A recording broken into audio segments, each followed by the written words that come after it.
खैरुकुम मन तअल्लमल कुरान व अल्लमह।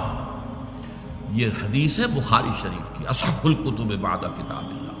तुम में से बेहतरीन लोग वो हैं जो कुरान सीखे और सिखाए। क्या इस पर आपका यकीन है? क्या तुमने कुरान को अहमियत दी? अरबी इतनी ना सीखी कि कुरान समझ सको, अंग्रेजी इतनी पढ़ ली कि अंग्रेजों को पढ़ा दो। ये लंबा फिक्रिया है। आपसे पूछ होगी, तुम्हारे सामने तो बयान किया गया था, तुम्हें तो कुरान मजीद के हुकूक बताए गए थे, तुम्हारे सामने तो कुरान मजीद के मानी बयान किए गए थे, तुमने क्या किया?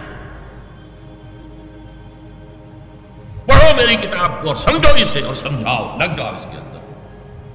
और अगर आपका ईमान नहीं है कि ये हाईएस्ट कैरियर है, तो आपका अल्लाह पर कोई ईमान नहीं, उसके रसूल पर कोई ईमान नहीं। ये सारा कुछ आपको वार्न करने के लिए है। वार्न। क्या जवाब देंगे अल्लाह के यहां, मुझे ये बताइए। Did you believe that Quran is my word? अगर आपका जवाब यस में है, did you take the trouble of understanding it? क्या जवाब?